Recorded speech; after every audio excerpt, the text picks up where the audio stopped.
12 years old, living in the jungle in a house on stilts.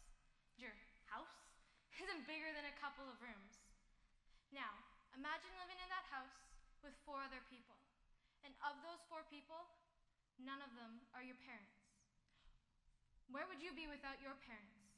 I know I'd be lost, and I bet my grandpa was too. His 2 eldest siblings stopped going to school so that they could support the rest of the family. The other 3 worked their butts off at school to ensure the success of future generations to come. My grandpa's story is a story of success, a story that proves that you can lift yourself out of poverty even when things are as bad as they can get. My grandpa was living in Cebu, Malaysia, and was dirt poor. But despite the absolute poverty he lived in, he still went to school, helped upkeep the house, and took care of his family. By the time my grandpa was ready to move on to post-secondary school, he was one of Borneo's top students. That's when he got sponsored to come to Canada. Canada was where he completed his post-secondary education and got a job as a math teacher at a boarding school. He also met my grandmother Sandra in Canada. Without my grandpa's courage, I wouldn't be here right now. When I went back to Malaysia, I learned so much about my grandpa's old life, but I also learned a lot about mine. So, there I was, sitting in YBR with my parents, grandparents, and my little sister Kate, ready to make the journey all the way back to my grandpa's home country. I had no idea what I was in for. We took off, and our plane landed 12 long hours later in Beijing, China. My #1 tip to gaining perspective on the world is go to Beijing. The entire population of Canada is packed into one loud, smelly, but beautiful city. I only got lost like 20,000 times. But hey, you know what? Getting lost is the best part. Beijing was so full of history, culture, and art that left me in total and complete awe. It was so inspiring to be around thousands of years of history, like the Forbidden City or the Great Wall of China. I remember always leaving a city like Shanghai or Beijing with this feeling of being renewed, like I'd found something that wasn't in me before. I think I was inspired by the humongous amounts of people I was constantly around, like all the time, wherever I went. After being in China for about a week, we caught a flight to Shanghai, where we then caught a connecting flight to Kuala Lumpur, Malaysia. Once in KL, we met my grandpa's family and headed off to a place called Cameron Highlands. Cameron Highlands is miles and miles of rolling green hills filled with bright green tea leaves. It's absolutely breathtaking.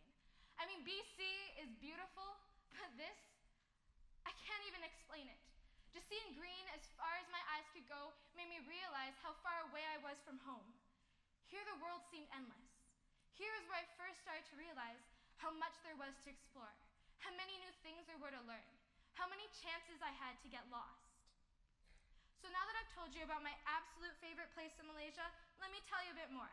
Malaysia is where you want to go for cultural overload. Here, Chinese, Indian, and Native Malay culture is all fused together. Malaysia was full of amazing experiences, and I wish I could tell you about every single one. But I want to just fast forward and tell you about the last leg of my trip, Cebu, Malaysia. Recognize that name? This is where my grandpa grew up and where my family's roots are. It brought tears to my eyes seeing my grandpa reconnect with his family in the place that they'd grown up in. Cebu is a small city away from all of the tourism. It was as authentic Malaysia as it could get, with amazing scenery, like dense jungles or beautiful winding rivers. While we were in Cebu, we visited my grandpa's old home. He and his brothers showed us the garden, which they still take care of to this day, and the durian tree that my grandpa planted the night before he left for Canada. Cebu has a very special place in my heart. It's where my family is, and it's where, and excuse the cheesiness here, it's where I found myself. Cebu was where my journey was coming to an end. I'd gotten lost so much and discovered so much, but it was in Cebu that I really started to think about it. I started to think, I am not living my life to the fullest. I had seen so many things, so many people, and so many faces. I had all of the inspiration I needed in the world, and that made me want to change for the better. I learned about how my grandpa found his way, and that made me want to find mine. Malaysia was an amazing experience. I learned so much and saw so many beautiful things. It led me to realize how important travel and getting lost is in our lives. It brings us open minds and happy souls. And my happy soul wants to leave you guys with this. Travel. Explore. Get a little lost. And I'm gonna hit you up with another cheesy quote here. But getting lost is truly the best way to find yourself. Because when I came home and reflected upon my journey, I found this piece of myself that wasn't there before. Before I was this girl who just wanted to fit in and be popular. And let me tell you, I was miserable. But it was through my journey I had changed and become a person who realized that this world is far too big to be concerned about being the same as everyone else and blend in. I started dressing the way I wanted to and standing up for what I believed to be right. I was no longer afraid of being heard or being different. Now, all I want to do is learn more about the world because I know that through that I will learn more about myself and my morals. So I challenge you to always, please, try to go outside of your comfort zone or try something new once in a while.